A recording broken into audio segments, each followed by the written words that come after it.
다 전에 Rinpoche somewhere. Then now, Oma Market, Tabina, Market, and Market, then now, Oma Market, Chamney, then I am, the Oma, and better, so Chenrezig, Sena, the Oma, another journey to an David Chan, to another journey. Oma della Beto San Martini Ghana, Oma la Martin Chamnaya, Noyo Martin Truman, the Mare, the big one. Rinpoche continues to explain, saying, for instance, milk is pervaded by butter, but if it is not churned, it will not change into butter. So this is yet another analogy, as we have heard before. We all know that potentially butter is contained within milk, even though just leaving the milk as it is, it will not turn into butter. Therefore, of course, something has to be done. In this particular case, the milk needs to be churned for us to extract the butter out.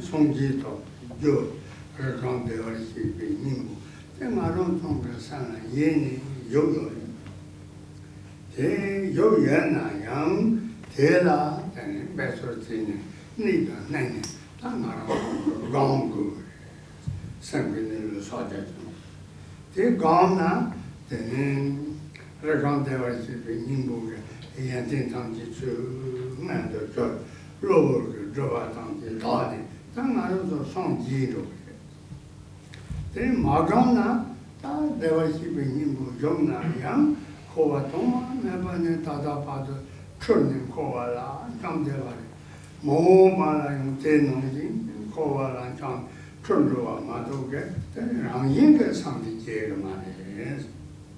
Rinpoche continues to say, following up this analogy, even though you know that your own mind or consciousness is potentially Buddhahood, if you do not meditate, it will not become Buddhahood, or you will not become a Buddha. So this is much the same as in the aforementioned analogy with milk that potentially contains butter. We have all been told time and again, we have heard time and again in the course of so many teachings that all of us, all sentient beings for that matter, not a single one excluded, are endowed with Buddha nature, or Tathagata Garbha as it is also occasionally called. That potential is there, but the knowledge of that potential being there doesn't do us any much good yet. Simply having the knowledge that this Buddha nature is there does not enable us to display all the wonderful qualities of an awakened being, of a fully enlightened Buddha. Therefore, it goes without saying that we need to train ourselves in the various methods which rid us of temporary veils and confusions in order to bring this Buddhahood about, to actualize this Buddhahood, to make it true, to make it visible, so to speak, to bring it to the fore.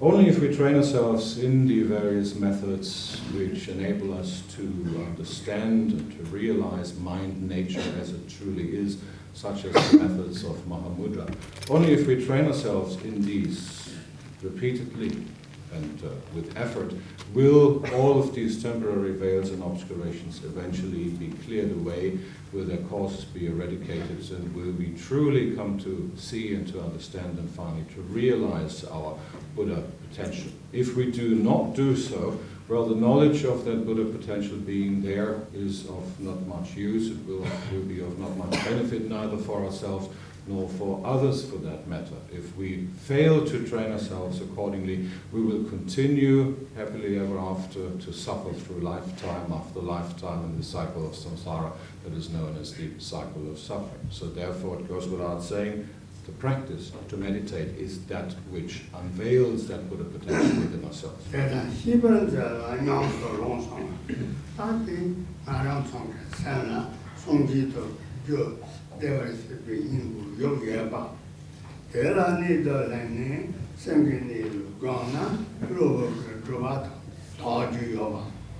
Loboka Roba Dana, Sonjike, Yantanti, and the Kurioba, Tenga, Tantanti, Yang, Taba, Shiba, and Zeni, Tata, Yonsolem, Tula Pamali. The last line of this verse reads, having understood this significance, put it into practice. As we have heard before, the various means that are to be employed in order to bring about Buddhahood within ourselves, for the sake of all beings, we have been taught. We have heard of these means, we have been taught the various methods, we are on the path of practicing, of putting these methods into practice, but we have not yet fully rid ourselves of whatever veils and obscurations, errors and delusions there might possibly be. So we still have a good deal of practice to do in order to eradicate all of these obscurations once and for all. But this is what needs to be done. The time to actually put these teachings which we have received into practice is upon us now. And if we were to practice accordingly, then without fail, without the shred of a doubt, eventually the realization of Buddhahood will indeed come to pass.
The next verse, Rinpoche goes on to say, there are many Yidam deities. However, Arya Avalokiteshvara is the union of all these deities and is the deity with which Tibet is fortunate to be connected, or with which Tibetans, for that matter, have a fortunate connection.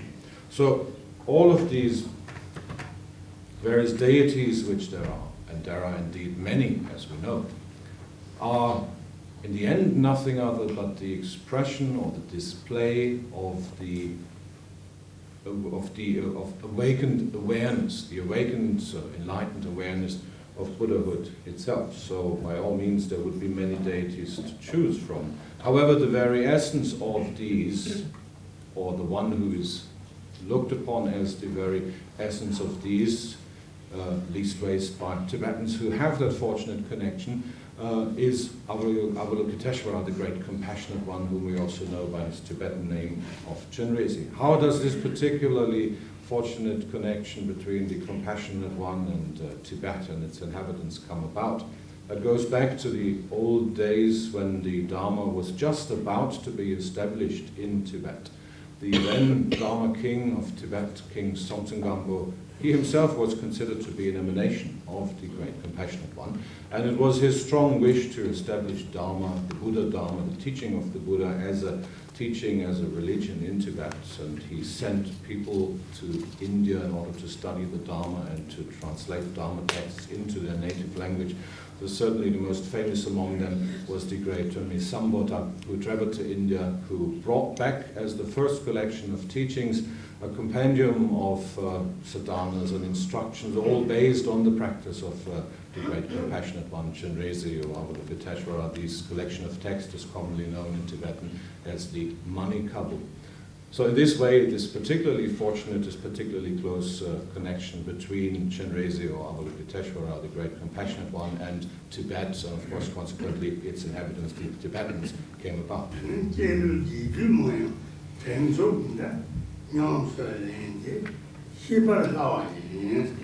then hard gone back Kala, then hard gone the Sola, Yepa, you go Mumbu, come so.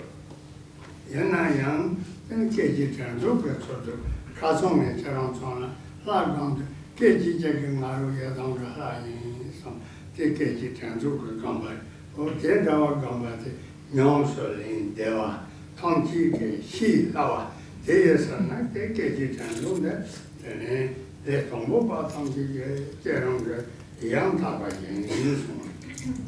on it goes saying, there are indeed many elaborate and less elaborate generation process techniques. However, the one called instantaneous recollection is easy to put into practice and simple to understand. Rinpoche has explained this particular method of oneself arising as the Idam deity yesterday, in the course of which we would instantaneously imagine ourselves to arise as the Idam deity, fully perfect with all attributes, etc., and so forth, rather than other methods which go through a great number of steps and stages until you eventually get there. So this particular method, the one that is known as instantaneous recollection, or as it says in the English translation here, complete inner thought, is a method that is easy to grasp, easy to understand. It does not require a lot of explanation or a lot of education in order to train oneself in this particular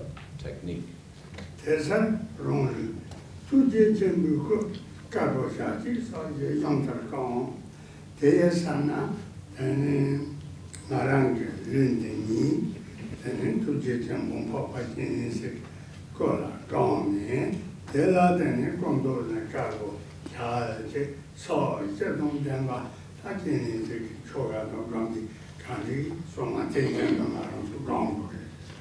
To that end, meditate yourself in the shape of the Great Compassionate One, with one face and four arms, as described in Scripture. So in this way, Kamachakma explains how to go about it. Instantly, you would imagine yourself to appear in the shape of the Great Compassionate One. He's using the Chenrezig, the Great Compassionate One, here as an example. You would imagine how you instantly appear in this shape of brilliantly white body color with one face, two hands, the corresponding attributes, just as this particular form of Chenrezig is described in so many root texts.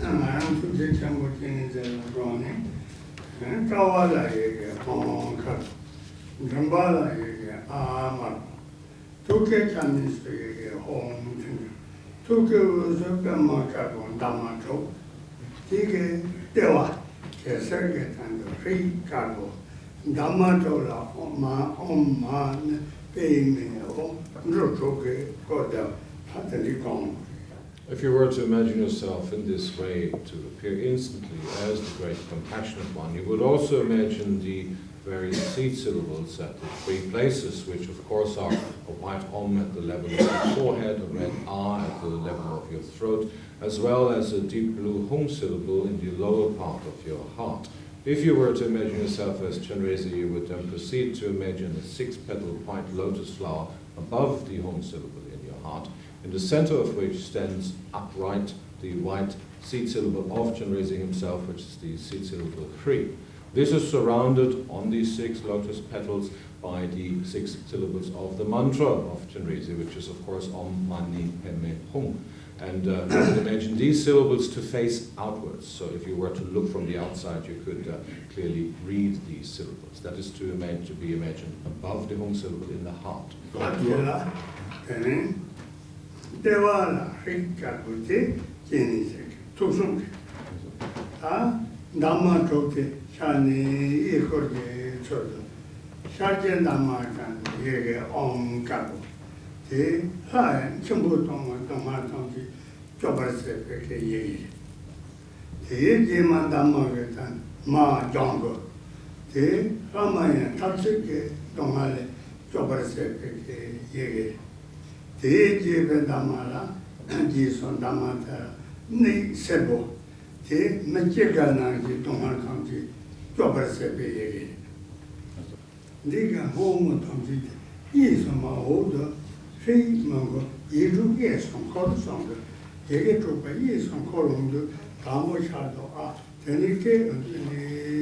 young was in the cave. You get more to be salad and young was in Dharma than a cave. So we imagine the six-petaled lotus at the center of our hearts with the white three syllable in the very center of it. The three syllable itself symbolizes all of the completeness of the awakened awareness of Chenrezig, of the great compassionate one for that matter. The syllables of the mantra itself, the six syllables which surround the three syllable, have their individual colors. I don't recall, did I say they're all white before? In case I said so, of course I have to correct myself. Mani, Pima, Hong, these syllables have individual colors, they're not all white. The syllables which face outwards are arranged in an anti-clockwise way, and eventually when it comes to the mantra repetition we would imagine them as turning in a clockwise way. So if you looked at the whole setup from the outside, you could properly read it, you would see Om, Ma, Ni, etc. and so forth, arranged in a circle around the three syllable. In front of the three, if we imagine this inside our own hearts, then it would be in front, so pointing towards our own front side, is the white syllable Om, which the light of which that eventually radiates during the mantra repetition from the syllable purifies the sufferings and the causes thereof of beings in the God realm, their particular suffering of change that they become painfully aware of once the time of death is upon them. Then we would imagine, as we look at it ourselves from our own perspective, on the left side of that, the syllable Ma, which is green, and the light of which purifies the realm of the demigods or asuras, and particularly their suffering of fighting, of strife, of constant warfare, etc. Then next there is the yellow syllable Ni, the light of which eventually purifies the human realm and the particular sufferings within the human realm, which are those of birth, old age, sickness, and death.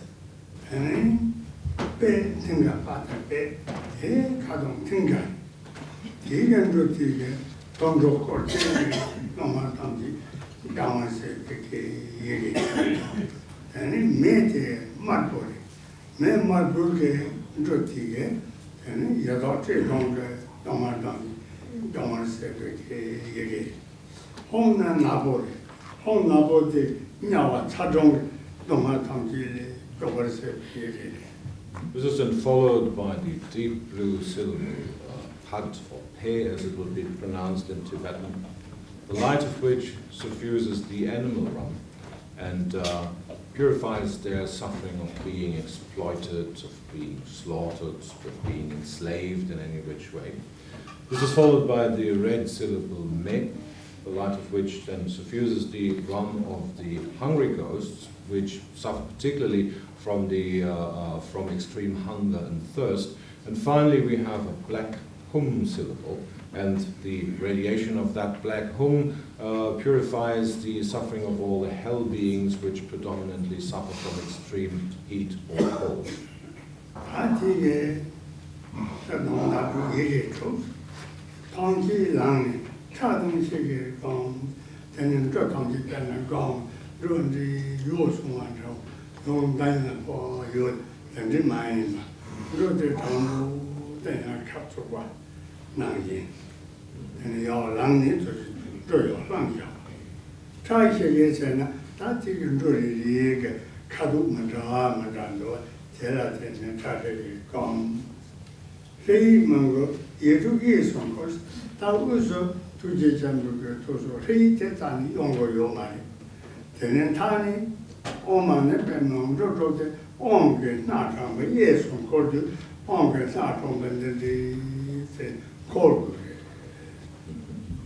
So in this way we would imagine the seed syllable as well as the mantra garland clearly and distinctly.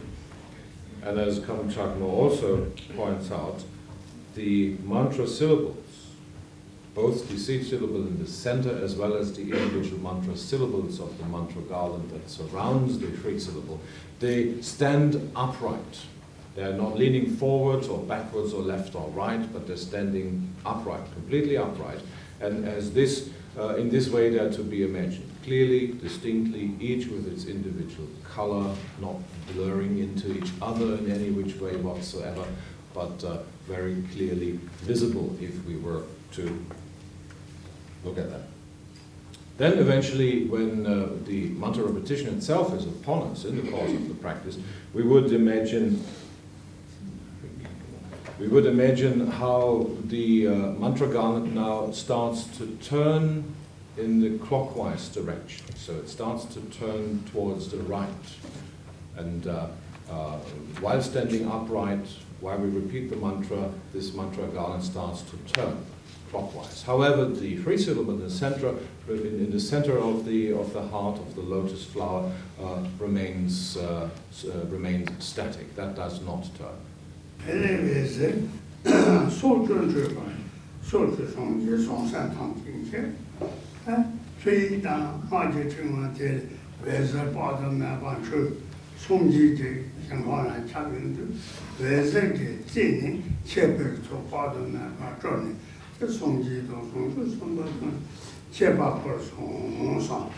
Actually, the next verse already begins to describe this. The first line, I forgot to mention that before, it says the free does not move, the 6 syllables turn clockwise. Then Rinpoche goes on to explain, from them, meaning from these seed syllables, light radiates into the 10 directions and presents offerings to Buddhas and Bodhisattvas in these directions. So as we imagine the light radiating, 5-colored light radiating from the seed syllable and the mantra, we imagine how this light completely pervades the pure arms of all awakened and how it presents them with offerings, praises, etc.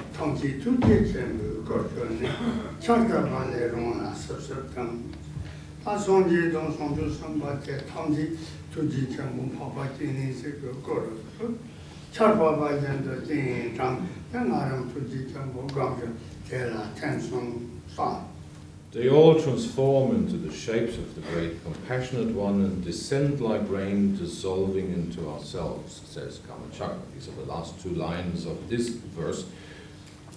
This this refers to the Buddhas and Bodhisattvas towards whom we have radiated the light from our own heart, imagining ourselves as Chenrezig.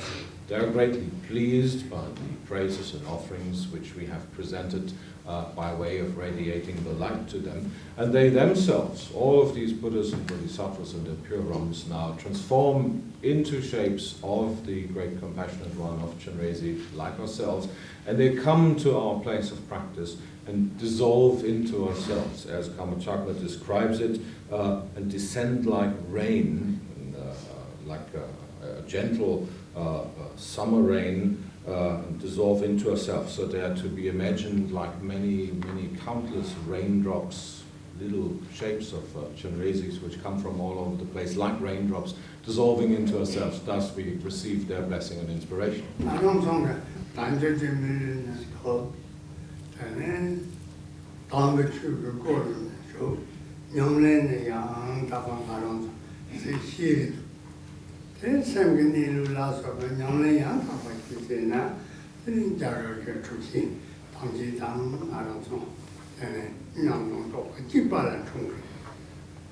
Now let us reflect for a moment.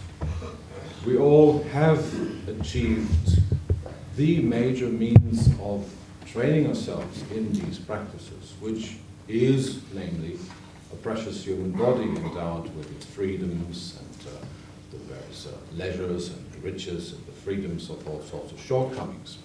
So the main requisite that is necessary to get into touch with the Dharma in the first place and to have the wherewithal to put it into practice is at our disposal right now.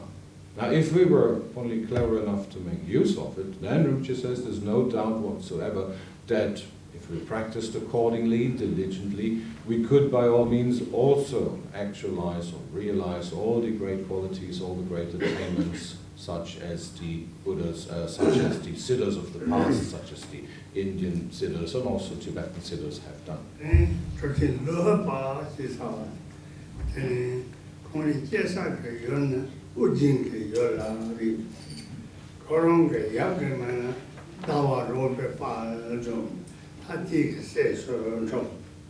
So in that regard, a story of one of the great Mahasiddhas of the past, the Mahasiddha Luhipa.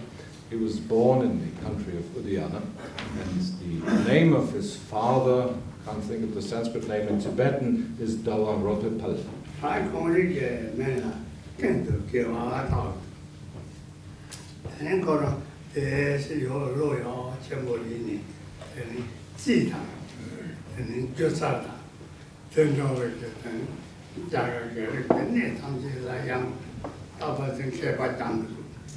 Now this father, Dawaropipal, naturally had a son, and in Tibetan it was called Kundugevapal. Again, the Sanskrit name escapes me, it doesn't make a difference either, does it? Anyway, and when this son had eventually become of the right age, the father sent him off to study, and he had him study all the various sciences which at the time in India were commonly studied, as well as all sorts of arts such as composition, dance, song, etc.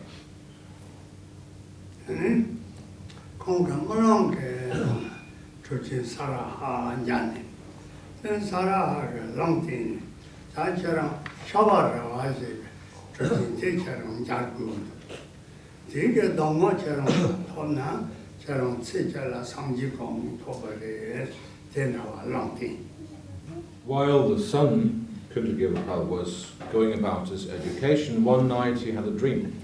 And in this dream he beheld a vision of the great Mahasiddha Saraha, who told him, or he prophesied, if you were to go and see the Mahasiddha Shavaripa, you would, by all means, receive instructions from him through the practice of which you could achieve liberation or awakening in a single lifetime.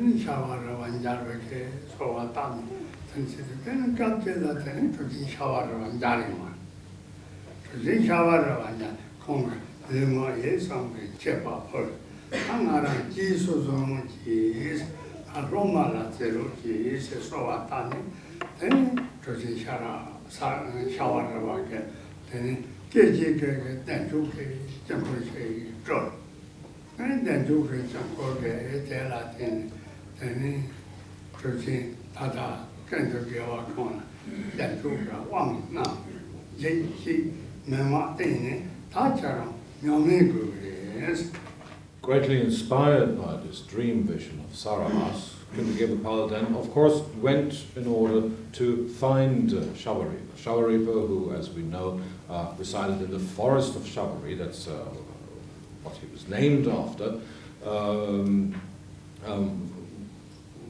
had indeed his residence there, and Kundugevapal got to this forest, and in the thick of the forest, he then eventually addressed himself to Shavaripa by way of praying to him from the bottom of his heart. He strongly prayed for Shavaripa to appear, for Shavaripa to become, to behold Shavaripa, and then eventually the meeting came about. Shavaripa appeared, and Kundugevapal prostrated to him, offered him all of his possessions, offered his body, speech and mind, and asked him for instruction. After having done so, Shavaripa then instantly emanated the entire awareness mandala of Chakrasamvara with all the deities that come in Chakrasamvara's retinue, and by way of doing so, conferred upon Kundugevapal the empowerment of Chakrasamvara. He then followed this up with complete explanations of the Chakrasamvara Tantra, as well as instructions on how to perform Chakrasamvara practice. Having done all of that, Shavaripa then said to the young man, now it is for you to practice.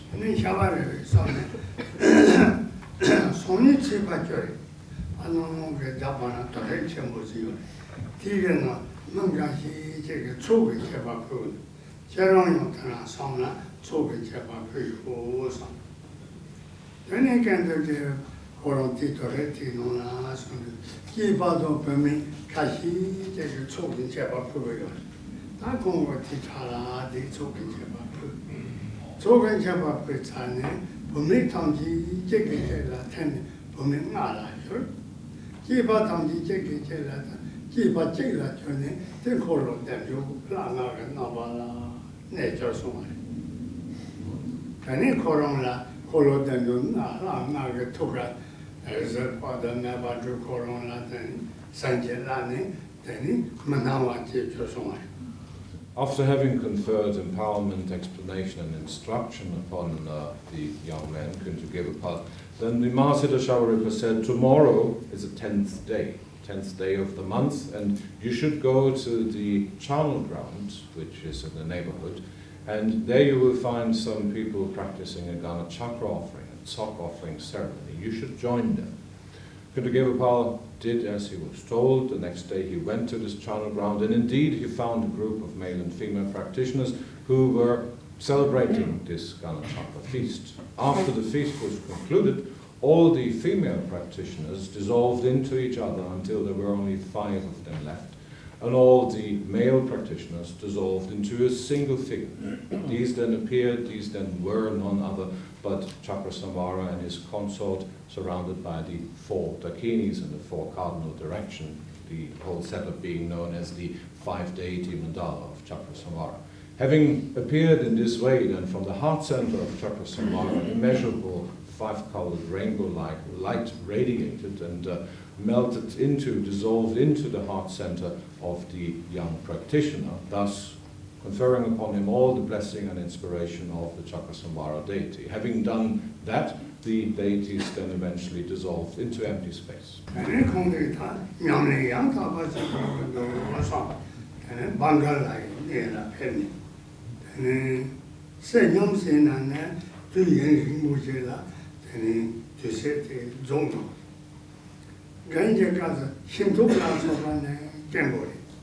Angara Samale Lawo Jinsi Gugundo Sani, then Pa, then Bangala Jamsu Kala, Nyava Mungo, Nyasingi.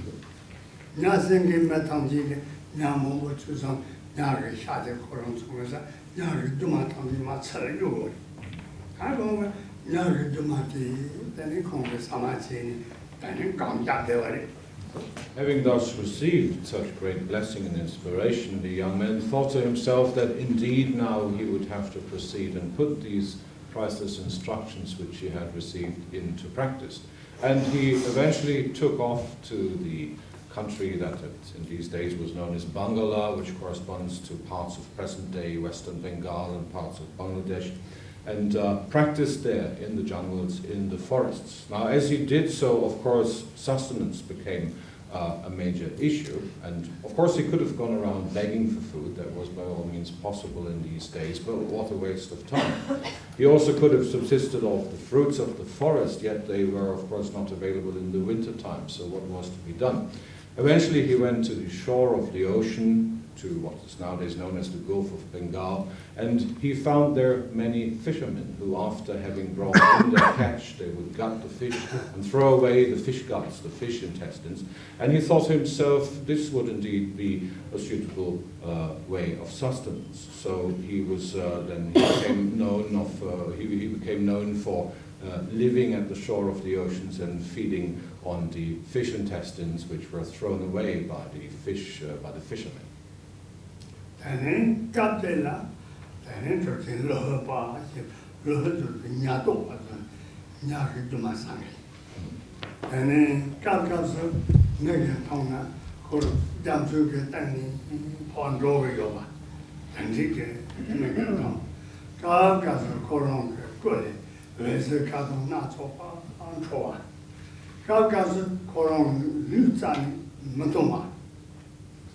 Calcasa, Coron. Lu Ji number journey, Surgeon Samji, Luhipa, Yabdeva, Tatenda, Momo Tommy, then introduced Luhipa to the Drime. In this way he continued his practice. He sustained himself with the fish intestines that were discarded by the fishermen, and he became eventually known as the fish intestine eater, which in the language of the country and of that time is none other but Luhipa. So we know him nowadays as the Mahasiddha Luhipa. And as he continued to practice there by the shores of the Gulf of Bengal, great realizations were brought about as a cause of his practice. And accordingly, people sometimes beheld him in all sorts of different forms. So they would by all means see him in his ordinary physical form. But occasionally they would also see him walking across the waters of the ocean without sinking into the water. At other times they would see him sitting in a sphere, in a blazing sphere of colored rainbow light. They would see him floating out in the air. And sometimes he also was completely invisible. And occasionally he would also radiate many emanations of himself, so that occasionally sometimes up to 8 Luhipas would be visible. So such is the story of that young practitioner who eventually became known as the Mahasiddha Luhipa.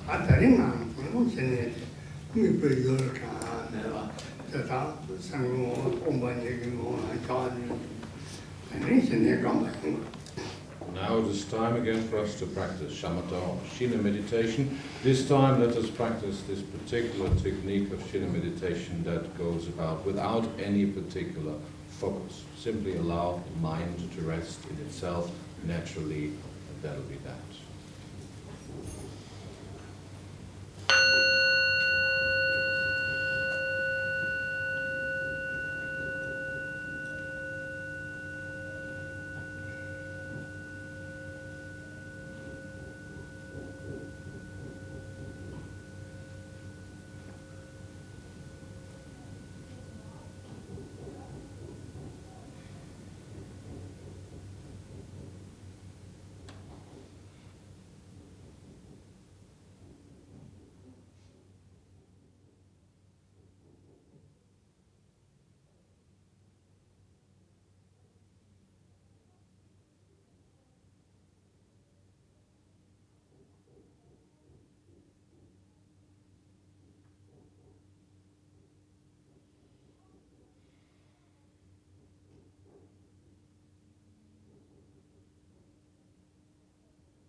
Trava,